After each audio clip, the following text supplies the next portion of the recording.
আজ এদের হাঁটাহাঁটি সার হবে। গোটা পৃথিবী হাঁটলেও এদেরকে কেউ পূজার ঢালা দেবে না। এই স্টুপিডিটির কোনো মানে হয় না মাটি। আমি বলছি শোনো, গ্রামের লোকরা ডালা দেওয়া তো দূরের কথা, আমাদেরকে দেখলে ভূত দেখার মতো তাড়িয়ে দিচ্ছে। কেউ দেবে না কিচ্ছু। ভালো কথা বলছি শোনো, লেটস গো ব্যাক, আমরা ফিরে যাই। প্রশ্নই ওঠে না, এত সহজে হাল ছাড়লে চলবে না। চলেন, ঠিক পাবো ডালা। হ্যাঁ সেই তো, কতগুলো ডালা অলরেডি পেয়ে গেছি, এবার তো এক্সট্রা হয়ে যাবে। কোথায় রাখবো ঠিক করেছো? আপনি মজা করতেছেন আমার সঙ্গে? তো আর কি করবো বলো, আমি তোমায় বলছি শোনো, কেউ আমাদের সাথে কথা বলবে না, কেউ না। বলবে। এবার যার দৌড়ে আমরা যাইতেছি সে আমাদের কিছুতেই ফেরাবেন না, দেখেন। চলেন।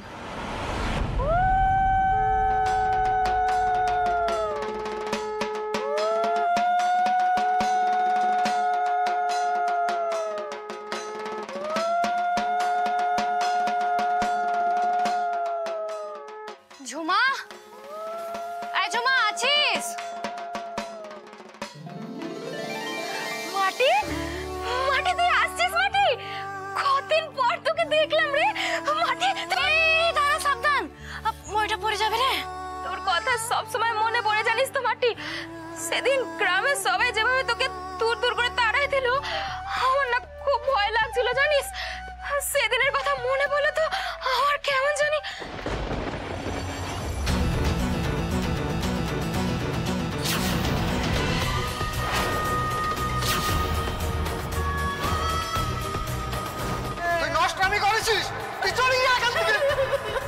আমরা কেউ তোর মুখ দেখতে চাই না, হতভাগী মেয়ে, গ্রাম ছাড়ি পালা। যদি তোমার নাম এই কুসুমপুরের থেকে চিরকালের জন্য মুছে যায়, তাহলেই তোমার মা বাবা ভাই সুখে বাঁচবে। কুসুমপুরের সঙ্গে যে তোমার কোনো যোগ ছিল, এটা তোমায় পুরোপুরি ভুলে যেতে হবে। এক্স্যাক্টলি কি হয়েছিল সেদিন? কি হয়েছিল? যা হয়েছিল সব তো আপনার জন্য হয়েছিল। এখন আপনি ভালো শাস্তি এসেছেন। মাটি, তুই ওনাকে নিয়ে গ্রামে আসতে গেলি কেন? হ্যাঁ, জানিস তো তোদেরকে যদি আবার শিবানী মাসি দেখে তাহলে তোদেরকে ছাড়বে নি। তুই খুব বড় বোকামি করলি মাটি। ঝুমা, তুই ওনাকে এত কথা বলিসনি।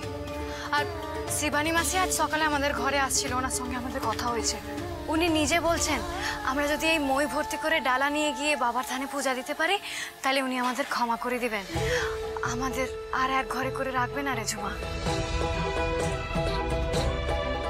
আর গ্রামবাসীরাও আমাদের ক্ষমা করে দিবে।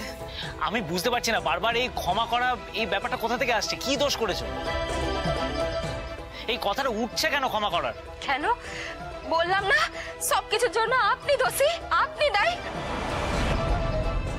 এই যে মাটিকে সবার সামনে এত হেনস্থা হতে হচ্ছে, ক্ষমা চাইতে হচ্ছে, মাটি সবার সামনে খারাপ হয়ে গেছে, সবকিছু তো আপনার জন্য।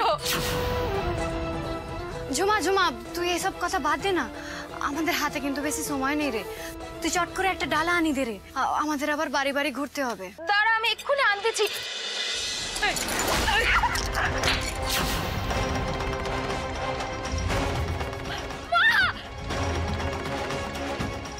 আবার চলে আসিস আমাদের সর্বনাশ করতে। তোমার মেয়ের পিছু ছাড়বি নি বল? তুই এমন কথা বলতেছো কেন? থাকবি, একদম চুপ থাকবি। কোন মাটি, ভালো চাস তো এখান থেকে চলে যা বলছি, নাহলে কিন্তু পরের শটটা তোর গালি পড়বে। মা, তুমি মাটির সাথে এভাবে কথা বলতেছো কেন? কেন বলতেছো? চুপ থাকবে, একদম মুখ বন্ধ রাখবি সুমা। ও কাকি, এসব কি বলতেছো তুমি? তুমি তো আমায় ছোটবেলা থেকে দেখছো, বলো আমি তোমাদের উঠোনে খেলে বেড়াতাম, তুমি আমায় বড় হতে দেখছো, তাহলে এখন তুমি আমায় এরকম দূর দূর করে তাড়ায় দিচ্ছ? ভালোই ভালো এখান থেকে যাবি, আমি অন্য কিছু ব্যবস্থা করব। মাটি প্লিজ চলো এখান থেকে, এভাবে ইনসাল্টেড হওয়ার কোনো মানে হয় না। চলো। কি হলো? চলো বললাম তো।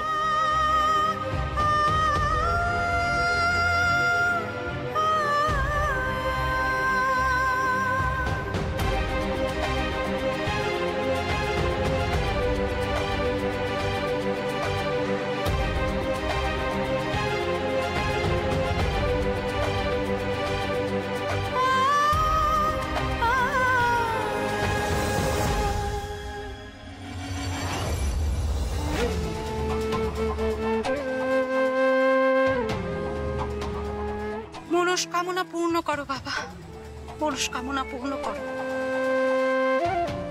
সব ঝামেলা দূর করে দাও বাবা, বড্ড অশান্তিতে আছি, একটু শান্তি দাও। ভালো লাগতেছে নি, কিচ্ছু ভালো লাগতেছে নি। তোমার বড় করে পুজো দেবো বাবা। তুমি তো জানো আমার মনে সব ইচ্ছা, আমার মনস্কামনা পূরণ করে দাও বাবা। তুমি যত বড় করে দেবে তত বড় করে তোমার পুজো দেবো। বিশু, তোমার চোখে মুখে এমন দুশ্চিন্তা ছাপ কেন গো? হ্যাঁ, চিন্তা হতিছে গো শিবানীদি। কদিন আগে সবাই মেয়েটাকে গ্রাম থেকে দূর দূর করে তাড়ায় দিল, এখন আবার এখানে বাবার থানে পুজো দেবে, সবাই মানবে তো? কেন মানবে নি? এই যে মাটি তোমার মেয়ে, ও যে এত বড় মুখ করি বলি বেড়ায় যে ও নাকি গ্রামের সকলের জন্য কত ভালো ভালো কাজ করেছে, তাহলে তারা ওর জন্য কেন মানবে নি? ওই একটু ভুলচুক নিশ্চয়ই গ্রামের লোকেরা ক্ষমা করে দেবে, ও নিয়ে চিন্তা করবে। ওকে কেউ ক্ষমা করবে নি, কেউ ক্ষমা করতে চাইলেও আমি করতে দেবনি। সবার বাড়ি বাড়ি যাই, কাল রাতেই যে আমি শাসায় আসছি। কেউ যদি মাটিকে একটা পূজার ডালাও দেয়, তার কপালে যে আমি শনি নাচায় দেব। আমার কথা অমান্য করার ঔদ্ধত্য গ্রামের কেউ দেখাবেনি।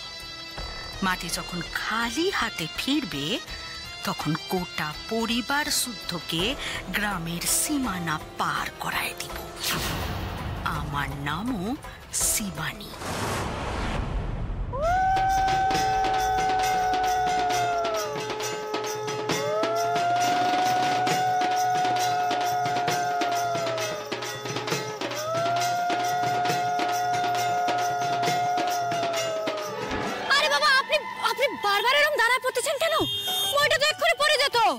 পড়তো বেঁচে যেতাম।